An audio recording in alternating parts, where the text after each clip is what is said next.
Number 3, the negative, how do you treat that? Just give me a head start. So first of all, that's a tan of a negative angle. So you would first want to simplify that. And the tan of minus theta is in the what quadrant? What is anything in the fourth quadrant, right? Cos of minus theta is in the fourth quadrant, sine of minus theta is in the fourth quadrant, tan of minus theta in the fourth quadrant. All in the fourth quadrant. The only one of that that's going to be positive there is cos, because cos is positive in the fourth quadrant. So cos of minus theta is the only negative angle trig ratio that actually results in just the cos theta again. The other guys will have negative answers because they are not positive in the fourth quadrant.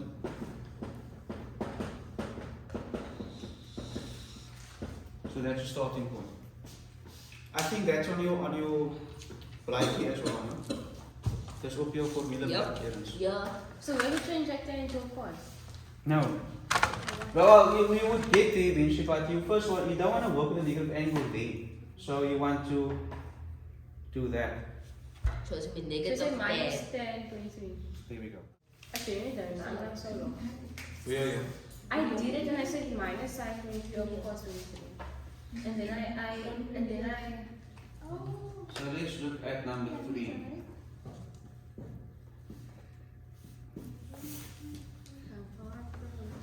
This is equal to the negative tan of 23. Yes, sir. And then I'll probably write it as minus sine 23 over cos 23. But now from here, I have an answer for sine 23 and cos 23 because I've done it already. They've given me what is sine 23. And I've worked out what's cos 23 using that. So I can then literally just go write root k over 1 minus k. That's what I wrote, sir. Then I'm done. Yeah. I can further simplify if I apply the rules of square roots or law of exponents by saying that the quotient of the roots is the same as the root of the quotient. In other words, I can write this whole quotient or fraction over 1 root or under 1 root. Oh, I see. Okay. Oh, yeah, I can do that as well. Yeah. And then there's also. Okay, but if we just stop there, This is okay. Yeah.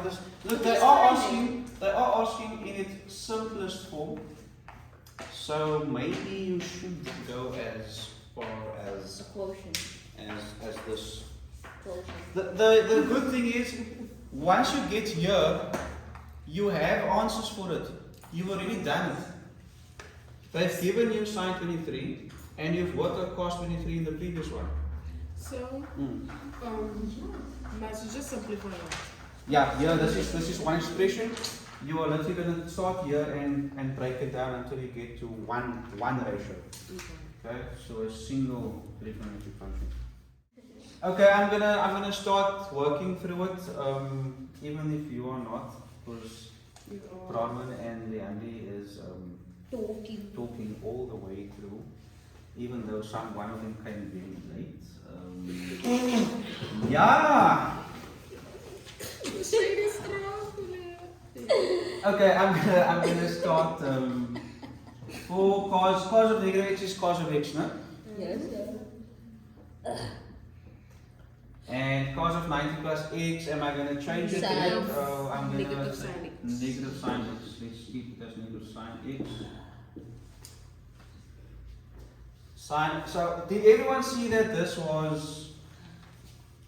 No.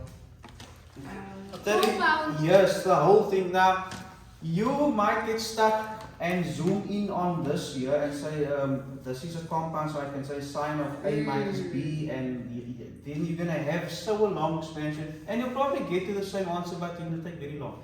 But if you look at the whole denominator, you can see a sine A cos B plus cos A sine B. So the whole thing is in fact a compound angle. And that's a sine A plus B, yes? Yes. So it will be sine, and I'll use square brackets here, of A plus b, which is the x. Yes. Is everyone clear? Yes, sir. Then I can suppose I can take out that minus and put it in the front there, and I've got 4 cos x sine of x over 30 minus x plus x will just be sine of 30. So minus x plus x will be 0.